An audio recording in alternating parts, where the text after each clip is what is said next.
The range of temperature की बात करें, ऑफ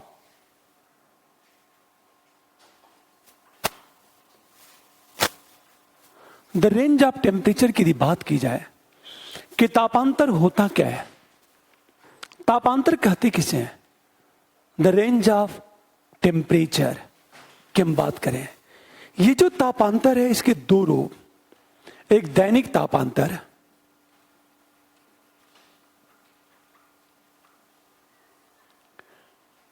दैनिक तापांतर का अर्थ क्या है, the daily range of temperature.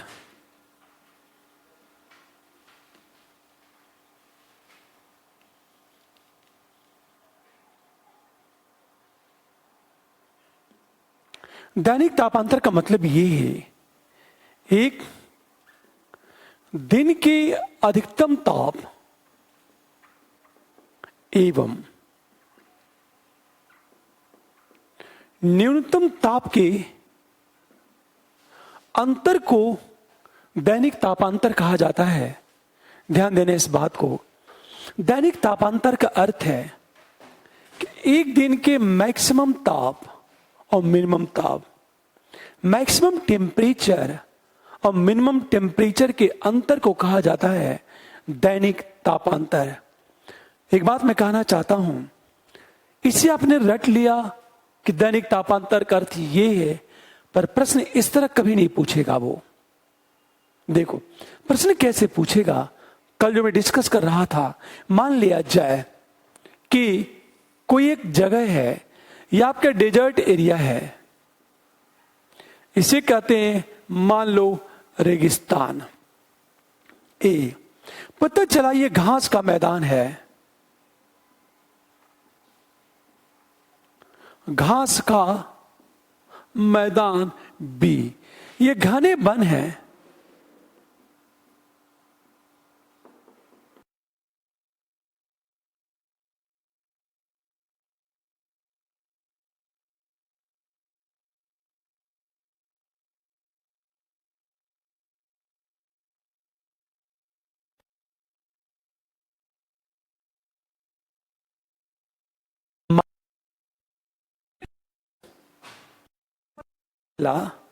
ये कोई क्षेत्र है मान लिया जाए। नंबर, हमेशा ध्यान दो इस बात को, आपसे प्रश्न ये पूछा जाएगा, रेगिस्तान, घास का मैदान, घना जंगल और ये आपका जलीय क्षेत्र है,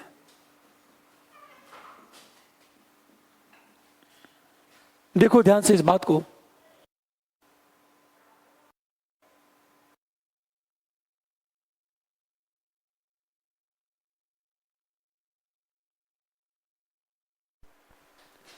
हमेशा ध्यान देने इस बात को, ये रेगिस्तान है, घास का मैदान है, ये घना जंगल है और यह आपका जलीय क्षेत्र है। प्रश्न ये पूछा जा सकता है कि दैनिक तापांतर सबसे ज्यादा कहां होगा या कहां कम होगा। एक बात याद रखना, दैनिक तापांतर का अर्थ है एक दिन के अधिकतम ताप और न्यूनतम ताप का अंतर। अब सोचो आप, ये डेजर्ट एरिया है, डेजर्ट एरिया में जलवाष्प बहुत कम, मान लिया जाए ये जलवाष्प है, घास के मैदान में थोड़ी जलवाष्प ज्यादा, घने जंगल में और जलवाष्प ज्यादा और जलीय क्षेत्रों में और जलवाष्प ज्यादा। अब सोचो जरा, डेजर्ट एरिया में जलवाष्प की मात्रा कम है तो स्वाभाविक है सूर्य से किरणें आएंगी दिन में और ये रेगिस्तानी भाग ताप को एब्जॉर्ब करेगा तो दिन का ताप यहां बढ़ जाएगा। लेकिन जब हम रात की बात करते हैं, पृथ्वी रात में भौमिक विकिरण के रूप में जब ताप का उत्सर्जन करेगी तो कोई रोकने वाला है ही नहीं, तो रात का ताप गिरता चला जाएगा। इस डेजर्ट एरिया में क्या होता है, दिन का ताप चला गया 48 डिग्री और रात का ताप चला गया 10 डिग्री, दोनों का अंतर कितना हो गया 38। तो डेजर्ट एरिया में ये जो रेगिस्तानी क्षेत्र है, tropical desert area, desert area में दैनिक तापांतर सबसे ज्यादा होता है। अब सोचो जरा, हम बी की बात करें, ये घास का मैदान है, और जहां घास का मैदान होगा वह जलवाष्प की मात्रा इसकी अपेक्षा ज्यादा होगा, क्योंकि घास भी तो वाष्पोत्सर्जन करते हैं। तो स्वाभाविक है, यदि यहां जलवाष्प की मात्रा इसकी अपेक्षा ज्यादा होगी तो दिन में क्या होगा, इसकी अपेक्षा ताप कम ग्रहण होगा, और रात में उत्सर्जन भी क्या होगा, कम होगा। हो सकता है यहां दिन का ताप चला जाए 40 डिग्री, और रात का ताप हो सकता है चला जाए 25 डिग्री। तो अंतर कितना हो गया, 15 डिग्री। घने जो वन है, जो जंगली क्षेत्र हैं, वहां वाष्पोत्सर्जन सबसे ज्यादा होती है, यहां जलवाष्प की मात्रा सबसे ज्यादा होगी। तो स्वाभाविक है सूर्य से किरणें आएंगी लेकिन अधिकांश बार रिफ्लेक्ट हो जाएगी, बहुत कम ताप पृथ्वी पर पहुंच पाएगा, धरातल तक पहुंच पाएगा। ये पृथ्वी भौमिक विकिरण के रूप में जब ताप का उत्सर्जन करेगी तो कुछ तो चली जाएगी अंतरिक्ष में, कुछ रिफ्लेक्ट हो जाएगी। स्वाभाविक है यहां दैनिक तापांतर, मैक्सिमम ताप और मिनिमम ताप का अंतर, अधिकतम तापमान और न्यूनतम तापमान के अंतर को कहा जाता है दैनिक तापांतर। तो यहां जो दैनिक तापांतर है इसकी अपेक्षा और कम होगा। और ये जो जलीय क्षेत्र है, यहां जलवाष्प की मात्रा बहुत ज्यादा होती है। क्योंकि जलवाष्प की मात्रा बहुत ज्यादा होती है, स्वाभाविक है यहां दैनिक तापांतर और कम होगा। यदि दैनिक तापांतर के नजरिए से देखा जाए तो ये ए है, ये बी है, सी और डी की बात करें, सबसे ज्यादा दैनिक तापांतर ए में होगा, उसके बाद बी में होगा, उसके बाद सी में होगा हमेशा, और सबसे कम दैनिक तापांतर होगा जलीय क्षेत्र में। एक बात हमेशा याद रखना है कि जो दैनिक तापांतर है, हमेशा ध्यान दो इस बात को, जो दैनिक तापांतर है यह डिपेंड करता है कि वहां के वायुमंडल में जलवाष्प है या फिर नहीं है, घने वन हैं या फिर नहीं है। अब एक चीज सोचो, यदि हम बात करें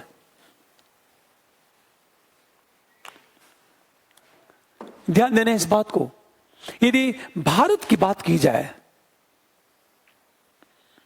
तो यह समुद्र तटीय क्षेत्र है। स्वाभाविक है जो समुद्र तटीय क्षेत्र है यहां समुद्री हवाओं का प्रभाव ज्यादा होता है, तो समुद्र तटीय क्षेत्रों में जलवाष्प की मात्रा क्या होगी, ज्यादा होगी। और जहां जलवाष्प की मात्रा ज्यादा होगी, स्वाभाविक है वहां दैनिक तापांतर क्या होगा, कम होगा। इसलिए क्षेत्रों में जलवाष्प की मात्रा ज्यादा होने से दैनिक तापांतर क्या होगा, कम होगा। अब एक चीज, लेकिन जब हम समुद्र से दूर जाएंगे और किसी देश के आंतरिक भागों में प्रवेश करेंगे, मान लिया जाए ए नामक एक प्लेस है, तो स्वाभाविक है ए नामक प्लेस है तो स्वाभाविक है यहां जो है इसकी अपेक्षा दैनिक तापांतर ज्यादा होगा। क्यों? क्योंकि यहां जलवाष्प क्या है, कम है। दूसरी, जहां वर्षा ज्यादा होगी वहां जलवाष्प क्या होगी, ज्यादा होगी। और जहां जलवाष्प की मात्रा ज्यादा होगी वहां दैनिक तापांतर क्या होगा, कम होगा। अब एक चीज सोचो, जैसे हम बात करें, हम आगे पढ़ेंगे मानसून में, मानसूनी हवाएं सबसे पहले तटीय क्षेत्रों से टकराएंगी। जब तटीय क्षेत्रों से टकराएंगी तो जैसे जैसे आगे बढ़ेंगी, जब आगे बढ़ती चली जाएंगी तो स्वाभाविक है जैसे जैसे आगे बढ़ेंगी वर्षा की मात्रा कम होती जाएगी। यदि वर्षा की मात्रा कम होगी तो स्वाभाविक है जलवाष्प की मात्रा कम होगी। जलवाष्प की मात्रा यदि कम होगी तो दैनिक तापांतर क्या होगा, बढ़ता जाएगा। मान लिया जा ए बी, हम सी की बात करें, ए में जलवाष्प की मात्रा सबसे ज्यादा होगी क्योंकि मानसूनी हवाएं केरल के तट पर टकराती हैं, यहां वर्षा सबसे ज्यादा होगी। यदि यहां वर्षा सबसे ज्यादा होगी तो फिर जलवाष्प की मात्रा ए पर सबसे ज्यादा होगी। स्वाभाविक है ए पर दैनिक तापांतर सबसे कम होगा। लेकिन जैसे जैसे बी और सी की ओर बढ़ते हैं, स्वाभाविक है दैनिक तापांतर बढ़ने लगता है। क्योंकि जब ए से सी की ओर जाते हैं तो वर्षा की मात्रा क्या होती है, कम होने लगती है। जब वर्षा की मात्रा कम होगी तो जलवाष्प की मात्रा क्या होगी, कम होगी। और जब जलवाष्प की मात्रा कम होगी तो दैनिक तापांतर क्या होगा, बढ़ता जाएगा। लेकिन जब और आगे बढ़ोगे तो थार का रेगिस्तान है, थार के रेगिस्तानी क्षेत्रों में क्या होता है, वर्षा होती ही नहीं। इसलिए देखा जाए वहां जलवाष्प की मात्रा कम है, इसलिए दैनिक तापांतर क्या है, ज्यादा है। अब हमेशा दैनिक तापांतर ज्यादा है, इसका अर्थ यह है कि जलवाष्प एक महत्वपूर्ण फैक्टर है जो दैनिक तापांतर को क्या करता है, डिसाइड करता है। अब एक चीज सोचो जरा, ध्यान से सुनो इस बात को। पर यदि कोई बर्फीला क्षेत्र है, मान लिया जाए ये एवरेस्ट की चोटी है, एवरेस्ट की चोटी है मान लो सूर्य की किरणें प्राप्त तो हो रही हैं, पता यह चला कि यहां तापमान बहुत कम है। फॉर एग्जाम्पल यदि बात करें, पता यह चला कि दिन का ताप, मान लिया जाए पहाड़ी क्षेत्रों में यह बर्फीला क्षेत्र है, दिन का ताप मान लिया जाए कि दिन का ताप -10 है, तो रात में क्या होती है, बेशक ये जो बर्फ है सूर्य से आने वाली किरणों को क्या करता है, रिफ्लेक्ट कर देता है। पर यहां की हवाएं जो गर्म होगी उसका तापमान -10 है, तो रात में क्या होगा, पृथ्वी ताप को छोड़ेगी, तो हो सकता है रात का तापमान -50 चला जाए। अब दोनों का अंतर क्या होगा, सोचो जरा, लगभग 40 देखा जाए तो। इसलिए यह कहा जाता है कि दैनिक तापांतर को डिसाइड करने में किसी क्षेत्र की भौगोलिक स्थिति और जलवाष्प निर्धारित करता है। आप सोचो जरा, कई बार ऐसा यूपीएससी पूछ सकता है, जैसे मैंने ये कहा, प्रश्न ये पूछा जा सकता है कि दैनिक तापांतर के घटते क्रम में सजाइए। फर्स्ट, घना जंगल। सेकेंड, घास का मैदान। थर्ड की हम बात करें, हमेशा ध्यान दो इस बात को, यदि थर्ड की हम बात करें, रेगिस्तान। कई बार इस तरह के प्रश्न पूछे जा सकते हैं आपसे, बस आपका कॉन्सेप्ट क्लियर होना चाहिए। कई बार क्या हो सकता है, यूपीएससी इस तरह के प्रश्न पूछ सकता है, हमेशा ध्यान दो इस बात को, प्रश्न ये पूछ सकता है कि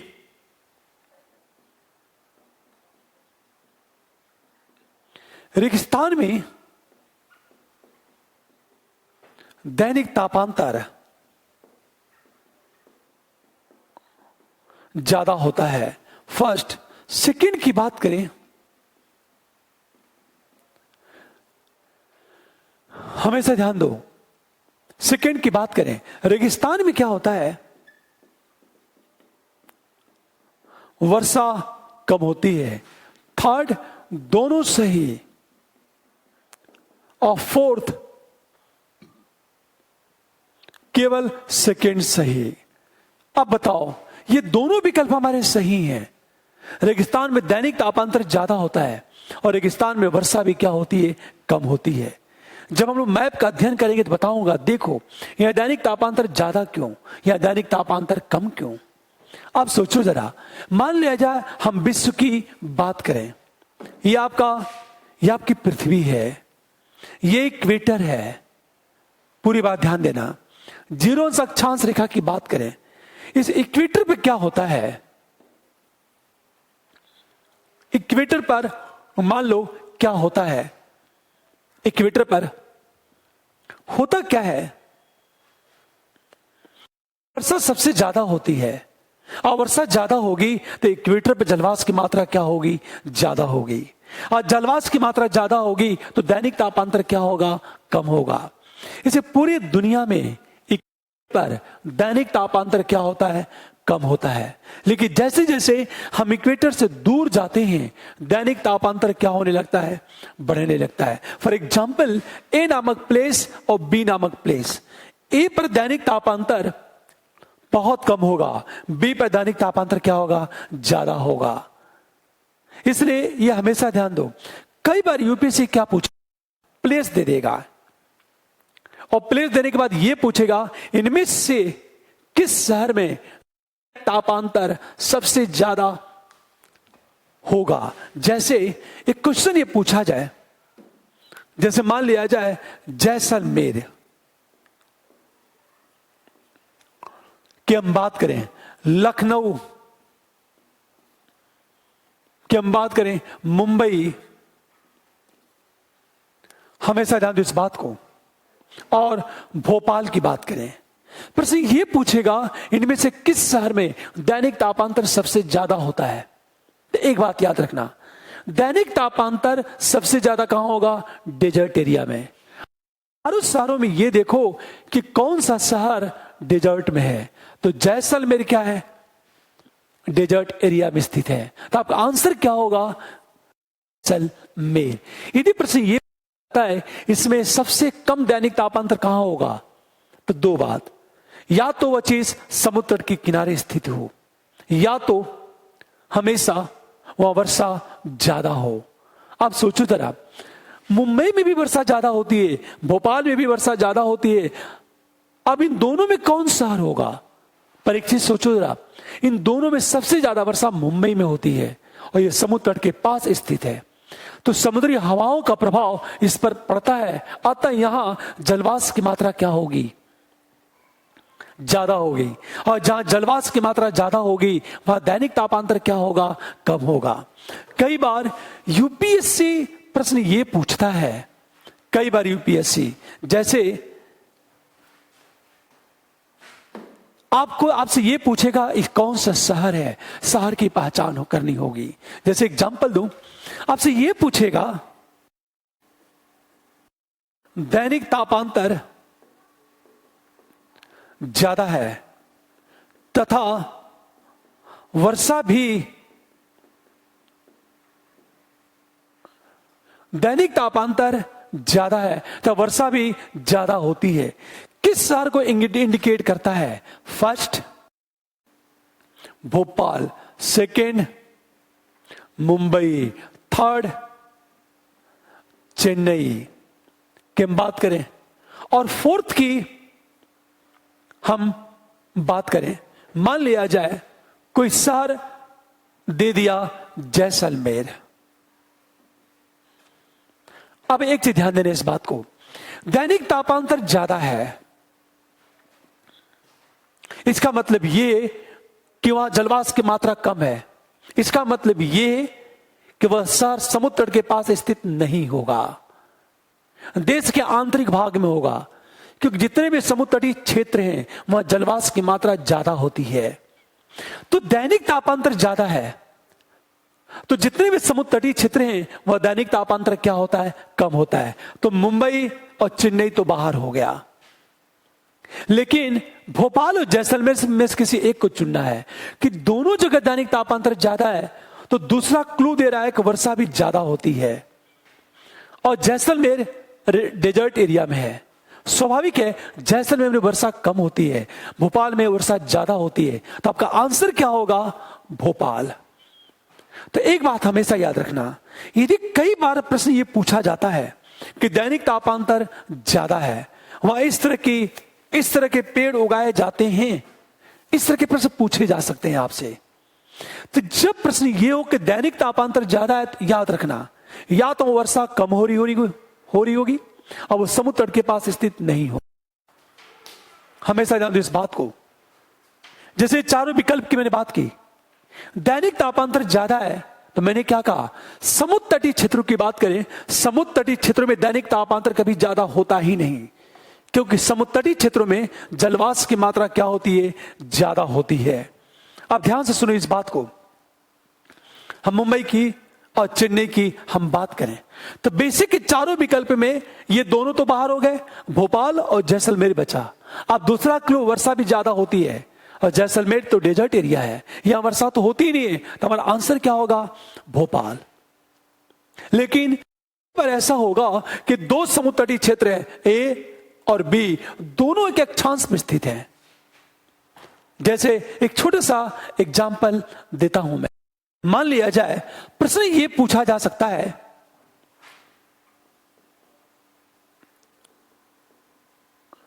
दैनिक तापांतर कम है।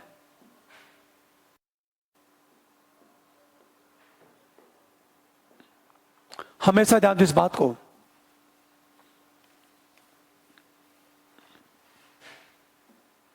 पूरी बात ध्यान देना। दैनिक तापांतर कम है तथा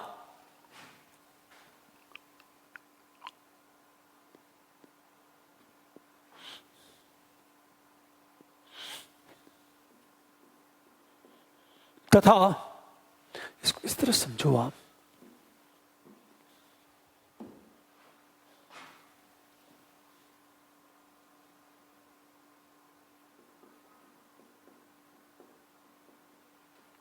अब एक चीज सोचो, विकल्प मान लो दे दिया आपका भोपाल, सेकंड दे दिया मुंबई, थर्ड दे दिया चेन्नई। अब सोचो, अब फोर्थ मान लिया कोई भी शहर मान लो दे दिया, फोर्थ दे दिया लखनऊ। अब हमेशा ध्यान दो, तो दैनिक तापांतर कम है और दैनिक तापांतर साल भर कम है, साल भर कम है। तो इसका मतलब है निश्चित रूप से वो क्या होगा? समुद्र तटीय क्षेत्रों में होगा। तो भोपाल तो होगा नहीं और लखनऊ नहीं होगा। बचा क्या? आपका मुंबई। अब दोनों में से किसी एक को चुनना है, दोनों में वर्षा होती है तो दैनिक तापांतर कम है। तो याद रखना, दोनों यदि समुद्र तटीय तो ये ध्यान देना होगा दोनों में कि सबसे ज्यादा वर्षा कहां होती है। तो इन दोनों में सबसे ज्यादा वर्षा मुंबई में होती है, अतः आपका आंसर क्या होगा? मुंबई। इस तरह के प्रश्न कई बार पूछे जाते हैं। अगला ध्यान दो इस बात को, ये तो दैनिक तापांतर।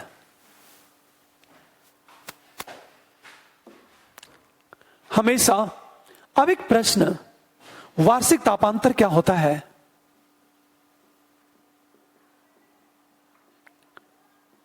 Annual range of temperature. Annual range of temperature, यह वार्षिक तापांतर। वार्षिक तापांतर का मतलब यह है, एक वर्ष के अधिकतम ताप का मध्यमान मतलब औसत एवं न्यूनतम ताप के मध्यमान मतलब औसत का अंतर। हमेशा ध्यान दो इस बात को, इसे कहते हैं एनुअल रेंज ऑफ टेम्परेचर। वार्षिक तापांतर का अर्थ क्या है? एक वर्ष के अधिकतम ताप के मध्यमान एवं न्यूनतम ताप के मध्यमान के अंतर को कहा जाता है। मध्यमान का मतलब होता औसत, एवरेज। एक वर्ष के अधिकतम ताप और न्यूनतम ताप के अंतर को कहा जाता है, क्या होगा? वार्षिक तापांतर कहा जाता है। इसका मतलब है एक वर्ष में मैक्सिमम ताप कितना होगा उसका औसत निकाल लो, और न्यूनतम तापमान कितना होगा उसका औसत निकाल लो। गर्मी के मौसम में ताप बढ़ रहा है, औसत निकाल लो। जाड़े के मौसम में कितना ताप है उसका औसत निकाल लो, और दोनों का अंतर निकाल दिया जाए तो उसे कहते हैं वार्षिक तापांतर। अब तक ही कहा जाता है बरखोयांश जो है, बरखो जो यांश है, यह सबसे ज्यादा वार्षिक तापांतर कहा जाता है, क्योंकि बरखोयांश में गर्मी का जो ताप होता है +15 डिग्री और सर्दी के मौसम जो ताप होता है -50 डिग्री। इन दोनों का अंतर कितना हो जाएगा? 65। हमेशा ध्यान दो इस बात को, बरखोयांस्क है, वहां गर्मी में जो ताप होता है +15 डिग्री और सर्दी का जो मौसम होता है -50 डिग्री, दोनों का अंतर कर दो कितना होगा? 65। ये तो सबसे ज्यादा वार्षिक जो तापांतर है वो बरखोयांस्क में होता है। बरखोयांस्क में सबसे ज्यादा वार्षिक तापांतर होता है। अब एक चीज हमेशा ध्यान देना इस बात को, जब हम बात करते हैं वार्षिक हम तापांतर की यदि बात करें तो हमेशा ध्यान देना इस बात को, जहां के मौसम में गर्मी पड़े और ठंड के मौसम में ठंड पड़ेगी, वहां वार्षिक तापांतर क्या होगा? ज्यादा होगा। जहां जलवाष्प की मात्रा कम होगी वहां वार्षिक तापांतर क्या होगा? ज्यादा होगा। लेकिन जहां साल भर वर्षा होती है, साल भर वर्षा, और जो समुद्र तट के पास है वहां वार्षिक तापांतर क्या होगा? कम होगा। जैसे एक एग्जाम्पल लेता हूं मैं, मान लीजिए, पूरी बात ध्यान देने इस बात को, ये समुद्र तटीय क्षेत्र A, B, C, D और E की बात करें, ध्यान से सुने इस बात को, जितने भी समुद्र तटीय क्षेत्र हैं, हम लोग पढ़ चुके थे, समुद्र तटीय क्षेत्रों में गर्मी में न तो ज्यादा गर्मी पड़ती है और ठंड के मौसम में न तो ज्यादा ठंड पड़ती है। तो ठंड के मौसम में भी ताप कितना होता है? 25 डिग्री, और गर्मी के मौसम में भी ताप कितना होता है? 30 डिग्री। तो समुद्र तटीय क्षेत्रों में ना तो ज्यादा गर्मी पड़ती और ना तो ज्यादा ठंड पड़ती है। स्वाभाविक है, इसे वार्षिक तापांतर कभी भी समुद्र तटीय क्षेत्रों के पास ज्यादा नहीं होगा। लेकिन जब हम समुद्र तट से अंदर जाएंगे, आंतरिक भागों में जाएंगे, तो जब देश के आंतरिक भागों में प्रवेश करते हैं तो समुद्री हवाओं का प्रभाव समाप्त हो जाता है। परिणाम यह होता है कि गर्मी के मौसम में भयंकर गर्मी पड़ती है और ठंड के मौसम में भयंकर क्या होती है? ठंड पड़ती है। इसलिए किसी देश के आंतरिक भागों में वार्षिक तापांतर ज्यादा होता है और समुद्र तट में वार्षिक तापांतर क्या होता है? कम होता है। आखिर समुद्र तटीय क्षेत्रों में वार्षिक तापांतर कम क्यों होता है? क्योंकि समुद्र तटीय क्षेत्रों में समुद्री हवाओं का प्रभाव पड़ता है। ये हम लोग पढ़ चुके हैं। ध्यान से सुनो इस बात को, मैं रिपीट करता हूं इसे एक बार पुनः, हमेशा ध्यान दीजिए। मैंने क्या बताया?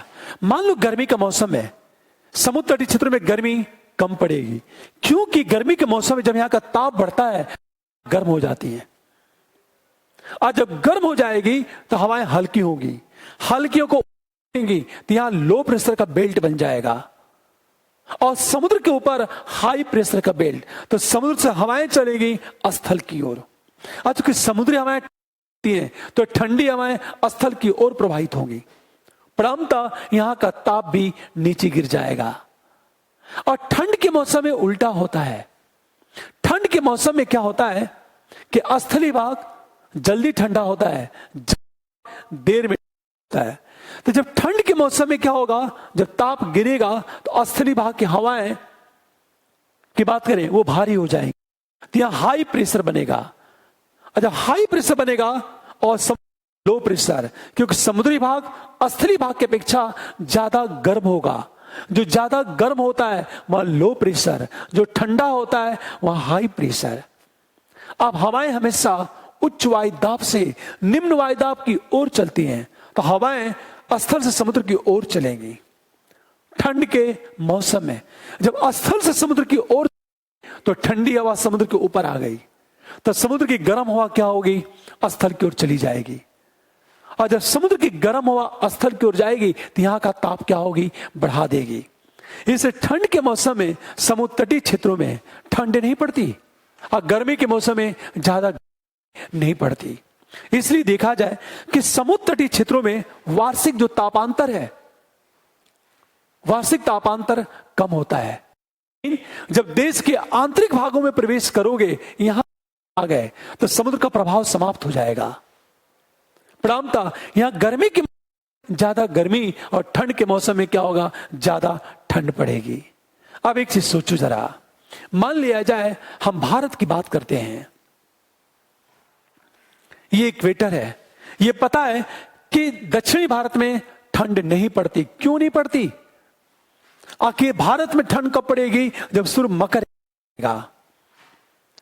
आज जब सूर्य मकर रेखा पर चमकेगा तो दक्षिणी भारत में सूर्य की किरणों का झुकाव बढ़ता जाएगा, लेकिन जब उत्तर भारत में जाएंगे तो किरणों का झुकाव बहुत ज्यादा बढ़ जाएगा। इसे भारत में सूर्य की किरणों का झुकाव ज्यादा बढ़ जाने से उत्तरी भारत में ताप क्या हो जाता है, कम हो जाता है। इसे भारत में ठंड है जब सूर्य मकर रेखा पर चमकता है। अब कब चमकता है? दिसंबर के महीने में। ऐसे देखा होगा दिसंबर महीने में उत्तरी भारत में ठंड पड़ती है, पर हमेशा जानते इस बात को, दक्षिण में क्या होती है, ठंड कम पड़ती है या नहीं पड़ती। क्यों? क्योंकि दक्षिणी भारत में क्या हो रहा है, सूर्य की किरणों का ज्यादा झुकाव नहीं होता।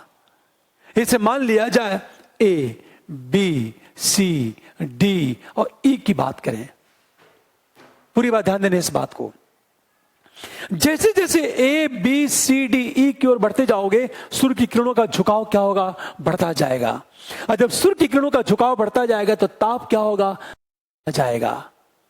इसलिए डी और ई पर क्या पड़ेगी, ठंड पड़ती है। ए, बी पर ठंड कम पड़ती है। आप हमेशा ध्यान दो, जहां ठंड ज्यादा पड़ेगी और जहां ज्यादा होगी वहां वार्षिक क्या होगा, ज्यादा होगा। तो दक्षिणी भारत में क्या होता है, वार्षिक तापांतर कम होता है। क्यों? क्योंकि यहां ज्यादा ठंड नहीं पड़ती। गर्मी के मौसम में भी दक्षिणी भारत का ताप जाता है 25 से लेकर 28 डिग्री के आसपास, और गर्मी के मौसम में भी यहां ताप जाता है 35 से लेकर 40 के आसपास। तो अंतर ज्यादा नहीं होता। पर उत्तर भारत की बात करें, उत्तर भारत में ठंड के मौसम में ताप चला जाता 5 डिग्री और गर्मी के मौसम में ताप चला जाता 45 डिग्री। फॉर एग्जाम्पल हम दिल्ली की बात करें, हमेशा जान दो की बात करें। अब एक चीज सोचो, दिल्ली में क्या होता है, गर्मी के मौसम में ताप चला जाता 45 डिग्री और सर्द के मौसम में ताप चला जाता, ठंड के मौसम 5 डिग्री। दोनों का अंतर कितना हो गया, 40 डिग्री।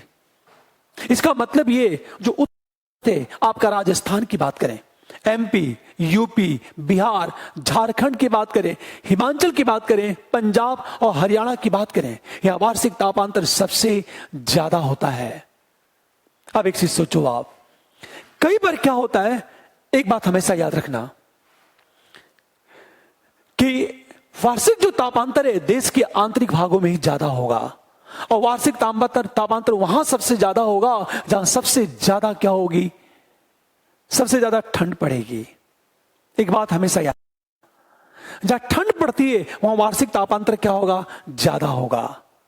अब एक चीज सोचो, जैसे मैंने कहा उत्तर भारत में क्या होता है, गर्मी भी है और पड़ती है, इसे उत्तर भारत में वार्षिक तापांतर क्या होता है, ज्यादा होता है। अब एक चीज सोचो जरा,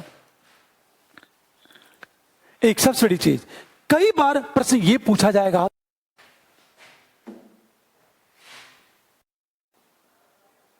वार्षिक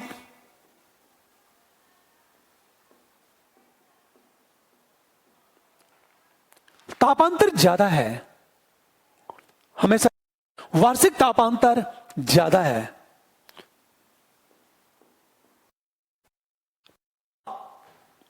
हम वर्षा की बात करें, वर्षा लगभग 100 से होती है। पूरी बात ध्यान देने इस बात को, या ये कहें कि वर्षा लगभग 50 सेंटीमीटर होती है कुछ। अब कौन सा शहर होगा, मुंबई। हम सेकंड की बात करें, भोपाल। हम थर्ड की बात करें, हमेशा ध्यान दो इस बात को, थर्ड की है जोधपुर। हम फोर्थ की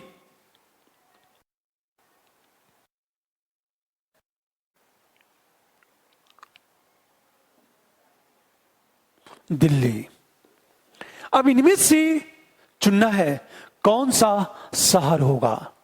तो देखो दो क्लू है, एक वार्षिक तापांतर ज्यादा है, वर्षा लगभग 50 होती है, तो ध्यान देने की बात, वार्षिक तापांतर ज्यादा है, इसका मतलब यह है वो क्षेत्र ऐसा होगा जो समुद्र तट से दूर होगा। तो मुंबई तो होगा नहीं, तो समुद्र तट के पास है। अब 3 विकल्प आया, भोपाल, जोधपुर और दिल्ली। इन तीनों में क्या होता है, वार्षिक तापांतर ज्यादा होता है। अब इन तीनों में किसी एक को चुनना है। आप क्या चुनेंगे? तो दूसरा हमारे पास क्लू, 50 सेंटीमीटर वर्षा होती है। तो भोपाल में वर्षा ज्यादा होती है, दिल्ली में वर्षा ज्यादा होती है, और 50 सेंटीमीटर वर्षा वही होगी जो डेजर्ट एरिया में होगा, रेगिस्तानी क्षेत्र में होगा। आप सोचो, तो सबसे ज्यादा संभावना कहां है? जोधपुर में। यहां वर्षा क्या होती है? कम होती है। तो हमारा विकल्प क्या होगा? जोधपुर। हमेशा कई बार ऐसा होता है, हमेशा ध्यान दीजिए बात को, कि वार्षिक तापांतर ज्यादा है, विकल्प दे देगा और शहर को चुनना होगा। तो एक बात हमेशा याद रखना है, जब वार्षिक तापांतर ज्यादा है तो देश के आंतरिक भागों में होगा। शहर में पूरी बात ध्यान देना है। उसने क्या कर दिया? दिल्ली भी दे दिया, वार्षिक तापांतर ज्यादा है, मान लो दिल्ली भी दे दिया, उसने कोयम्बटूर भी दे दिया। कोयम्बटूर हम शहर की बात, उसने बेंगलोर भी दे दिया।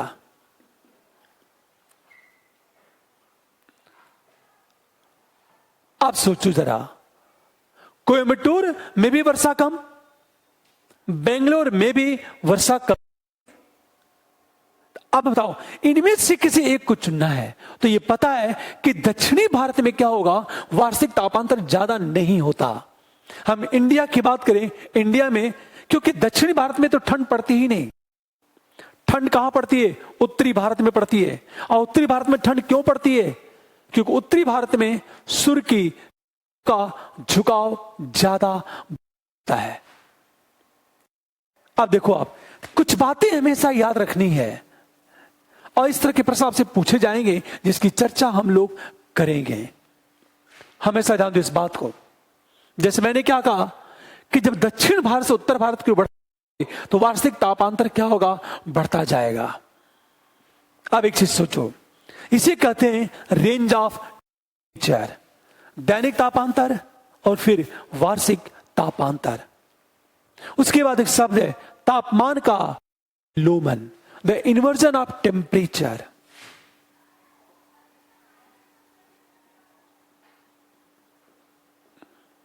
प्रति लोमन, इन्वर्जन ऑफ टेम्परेचर।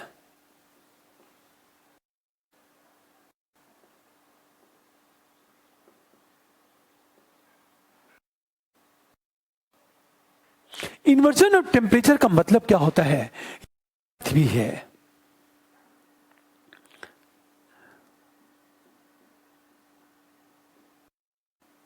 ये वायु की एक लेयर है। साथ में बता चुका हूं, एक होता नॉर्मल लैप्स रेट, यहां ताप 20 है, यहां 19 हो जाए, 18 हो जाए, 17 हो जाए और 16 हो जाए, इसको कहते हैं सामान्य पतन दर। इसको कहते हैं नॉर्मल रेट कहते हैं। ऊपर जाने पर ताप गिरने लगे, इसे कहते हैं नॉर्मल लैप्स रेट। ऊपर जाने पर ताप बढ़ने लगे, जैसे मैंने कहा यहां 15, यहां 16, 17, 18, इसको कहते हैं तापमान का प्रतिलोमन। उल्टा हो जाना, द इन्वर्जन ऑफ टेम्परेचर की बात करें।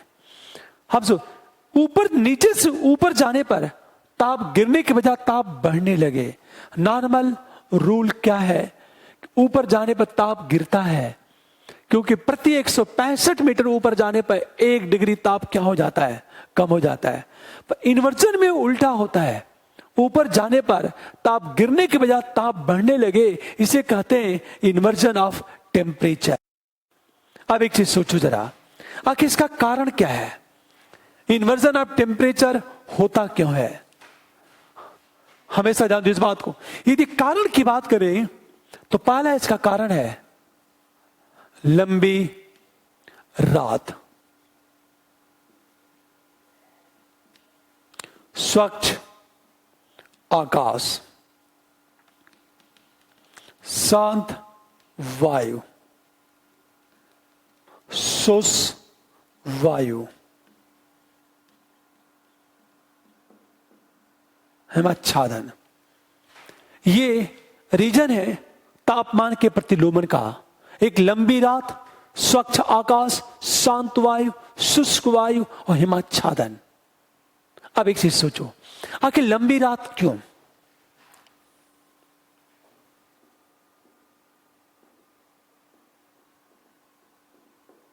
पूरी बात ध्यान देना।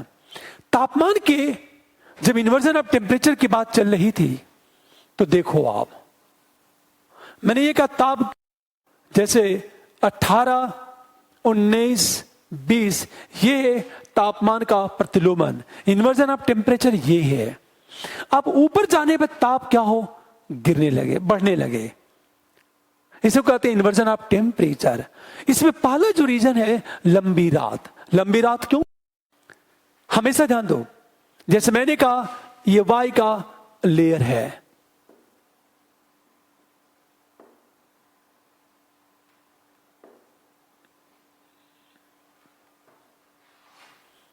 पूरी बात ध्यान से समझो इस बात को।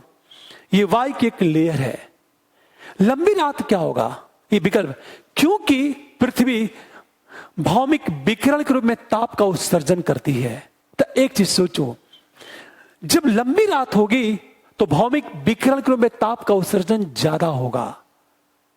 हमेशा ध्यान दो, भौमिक विकिरण के रूप में ताप का उत्सर्जन हमेशा रात में होता है, और रात की बाद लंबी होगी तो भौमिक विकिरण के रूप में ताप का उत्सर्जन क्या होगा, ज्यादा होगा। तो जब ताप का उत्सर्जन होता है तो सबसे पहले यहां की ताप गिरती है, उसके बाद यहां की ताप गिरेगी, उसके बाद यहां की ताप गिरेगी। मान लिया जाए कि यहां का ताप गिर करके 15 डिग्री हो गया, उसके बाद जब यहां का ताप गिर करके, मान लो जब ताप गिरेगा तब तक यहां का ताप और नीचे गिर जाएगा। तो भौमिक विकिरण के रूप में जब ताप का उत्सर्जन होता है तो सबसे पहले यहां की ताप गिरेगी। जब यहां की ताप गिरेगी, यहां की ताप गिरेगी, उसके बाद इस लेयर की ताप गिरेगी, उसके बाद इस लेयर की ताप गिरेगी। परिणाम यह होता है कि सिंपल सा रूट क्या है कि मान ली यहां ताप 20 है, यहां 19 है, यहां 18 है, यहां 17 है, मान लो। तो होता क्या है, जब ताप गिरना शुरू करता है तो यहां का ताप पता गिर करके, मान गिर करके 15 हो गया, यहां का ताप गिर करके पता ये चला कि 16 हो गया, यहां का ताप गिर करके हो गया, यहां का ताप, सिंपल चीज गिरना शुरू कर देता है ताप। अब एक चीज सोचो जरा, जब ऊपर जाने पर ताप गिरेगा तो इसे कहते हैं इन्वर्जन ऑफ टेम्परेचर। तो सबसे पहले ताप गिरने की पहली शर्त क्या है कि भौमिक विकिरण के रूप में ताप का उत्सर्जन हो। और भौमिक विकिरण रात में होता, तो रात की वजह जितनी ज्यादा लंबी होगी, भौमिक विकिरण के रूप में ताप का उत्सर्जन उतना ही ज्यादा होगा। अब एक चीज सोचो, लंबी रात किस मौसम में होती है? सर्दी के मौसम में, ठंड के मौसम में। तो भौमिक विकिरण कब ज्यादा होगा? ठंड के मौसम में। तो तापमान का प्रतिलोमन कब ज्यादा होगा? ठंड के मौसम में। ये कि गर्मी के मौसम में लंबी रात हो, छोटी रात होती है, इसे गर्मी के मौसम में इन्वर्जन ऑफ टेम्परेचर नहीं होता। जब टेम्परेचर होगा कहां होगा? ठंड के मौसम में होगा। हमेशा ठंड के मौसम में रात के वक्त क्या होगी? लंबी होगी। जैसे इस विकल्प को देखो आप, मान लिया जाए ये भारत है, हमेशा हम जैसे जैसे दक्षिण से उत्तर की ओर बढ़ते चले जाते हैं, जैसे सूर्य की किरणों का झुकाव क्या होता है? बढ़ने लगता है। और जैसे जैसे सूर्य की किरणों का झुकाव बढ़ेगा वैसे वैसे रात की अवधि क्या होगी? लंबी होती जाएगी। और जब रात लंबी होगी तो विकिरण के रूप में ताप का उत्सर्जन क्या होगा? ज्यादा होगा। और जब भौमिक विकिरण के रूप में ताप का उत्सर्जन ज्यादा होगा तो इन्वर्जन ऑफ टेम्परेचर क्या होगा? ज्यादा होगा। इसे ये देखा जाए कि नॉर्थ इंडिया में इन्वर्जन ऑफ टेम्परेचर पाया जाता है, किंतु साउथ इंडिया में इन्वर्जन ऑफ टेम्परेचर की संभावना बहुत कम होती है। आखिर नॉर्थ इंडिया में उत्तर भारत में इन्वर्जन ऑफ टेम्परेचर की स्थिति क्यों पाई जाती है? क्योंकि उत्तर भारत में रात केवल लंबी होती है। क्यों होती है? क्योंकि वहां सूर्य की किरणों का झुकाव क्या होता है? ज्यादा होता है। अब सोचो, हम जैसे जैसे बढ़ते जाएंगे एकदम कश्मीर की तरफ, रात केवल लंबी होती जाएगी, और जब रात केवल लंबी होगी तो इन्वर्जन टेम्परेचर भी क्या होगा? बढ़ता जाएगा। इसलिए पहली बात ध्यान दो इस बात को, लंबी रात। और लंबी रात किस मौसम में होती है? ठंड के मौसम में। इसका अर्थ यह है कि ठंड के मौसम में ही इन्वर्जन ऑफ टेम्परेचर पाया जाता है। तो पहला क्वेश्चन, इन्वर्जन ऑफ टेम्परेचर किस मौसम में होगा? ठंड के मौसम में। क्यों? क्योंकि ठंड के मौसम में रात की अवधि लंबी होती है। देखो पहला रीजन। दूसरा रीजन है स्वच्छ आकाश, क्लीन एयर। एक छोटा सा एग्जांपल लेता हूं मैं आपसे। मान लिया, देखो आप,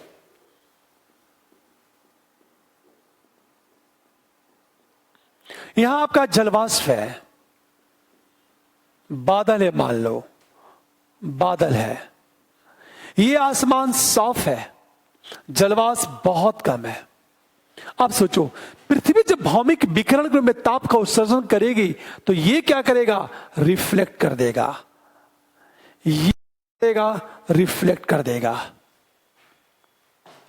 क्योंकि यहां बादल है। तो जहां ये बादल है, इसलिए यहां भौमिक विकिरण के रूप में ताप का उत्सर्जन नहीं हो पाएगा। परिणामता या टेम्परेचर नहीं होगा। लेकिन यहां बादल नहीं है, जलवाष्प बहुत कम है, तो पृथ्वी क्या करे? भौमिक विकिरण के रूप में जिस ताप का उत्सर्जन करती है, ताप सीधे अंतरिक्ष में चला जाएगा। परिणाम क्या होगा? यहां ताप गिरना शुरू हो जाएगा। इसलिए यहां इन्वर्जन ऑफ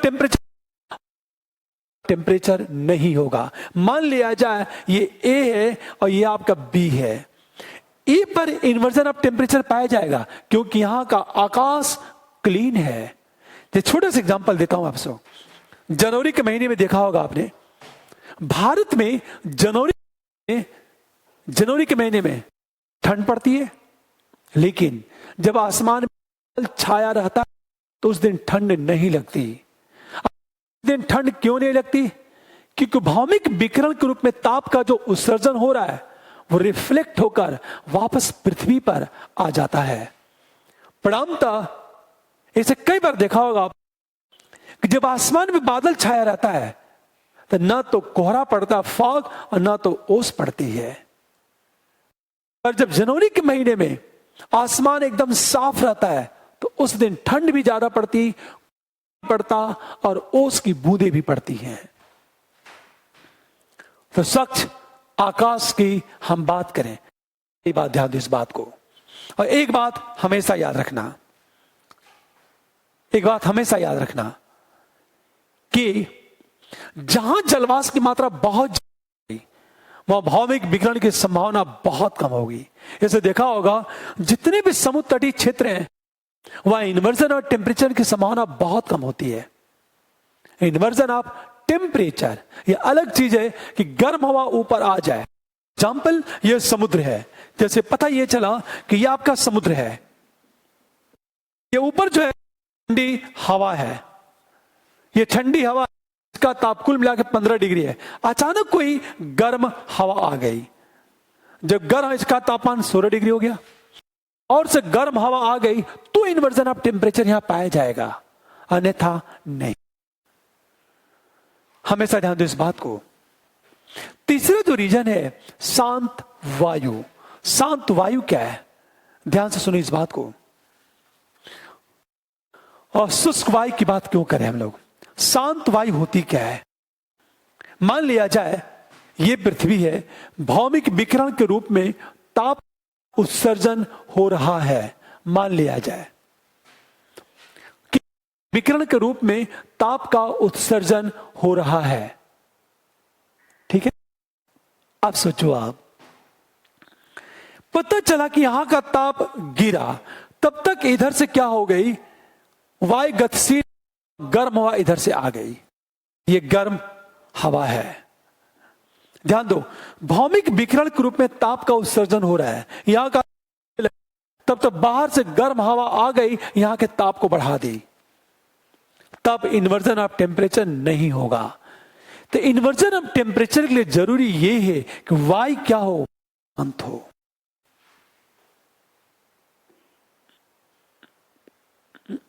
दूसरा तीसरा ये देखो, शुष्क वायु, शुष्क वायु का मतलब क्या होता है? यदि वायु में आर्द्रता ज्यादा है, टेम्परेचर नहीं होगा, क्योंकि आर्द्रता क्या करेगी, जलवाष्प को ग्रहण कर लेगी। तो जहां वायु शुष्क होती है वहां इन्वर्जन ऑफ टेम्परेचर होता है। अब तटीय क्षेत्रों में जहां वर्षा ज्यादा होती है वहां की वायु में आर्द्रता ज्यादा होती है, शुष्क नहीं होती, इसलिए वहां इन्वर्जन ऑफ टेम्परेचर नहीं पाया जाता। अब देखो, इन्वर्जन ऑफ टेम्परेचर के सबसे जो अनुकूल स्थिति होती है वो डेजर्ट एरिया में होती है।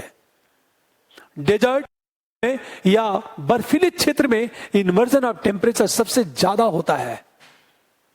इन्वर्जन ऑफ टेम्परेचर प्रति लोमन की हम बात करें तो एक चीज सोचो, ये शांत वायु और शुष्क वायु की बात करें, अंत में हिमाच्छादन, बर्फ से ढका हुआ क्षेत्र, ये क्यों होता है?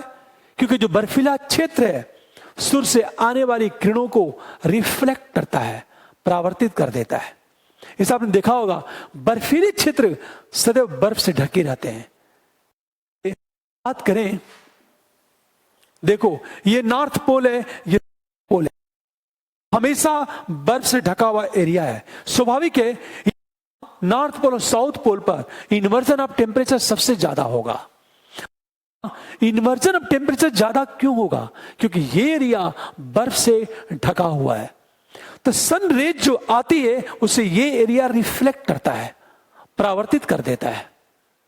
आप सोचो, यदि ये एरिया रिफ्लेक्ट, स्वाभाविक है यहां क्या होगा, इन्वर्जन ऑफ टेम्परेचर।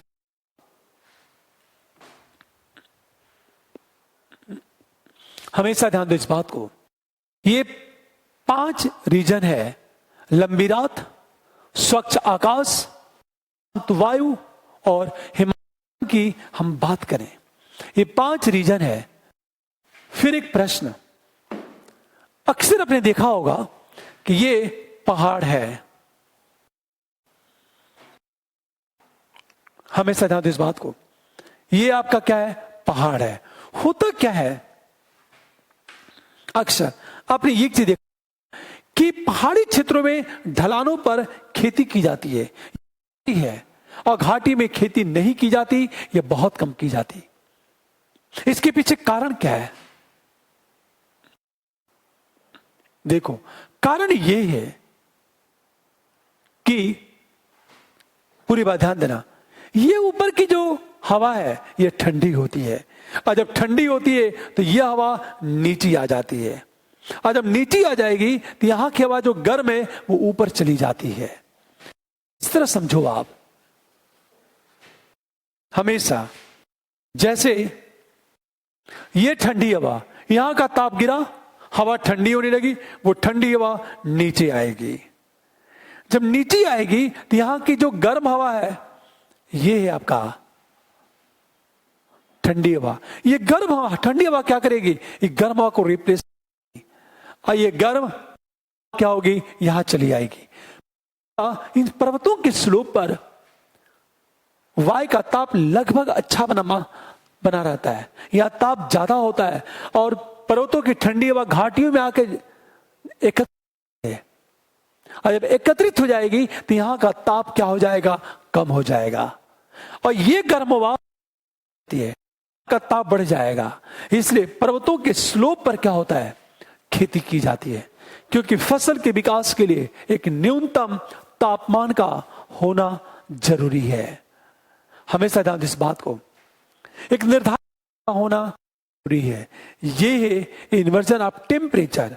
एक बात कहना चाहता हूं कि मैं जो दे रहा हूं समझाने के लिए, इन बातों को हमेशा ध्यान में रखना है। बहुत सारे एग्जाम्पल, विशेषकर मैं इंडिया के एग्जाम्पल लेके चल रहा हूं कि भारत में एग्जाम्पल को जिससे आप परिचित हो। और जब विश्व की हम बात करेंगे तो विश्व में क्या क्या और कहां का कौन कौन सी चीजें हैं, ये हम लोग डिस्कस करते चलेंगे। ठीक है हम लोग कल। Thank you.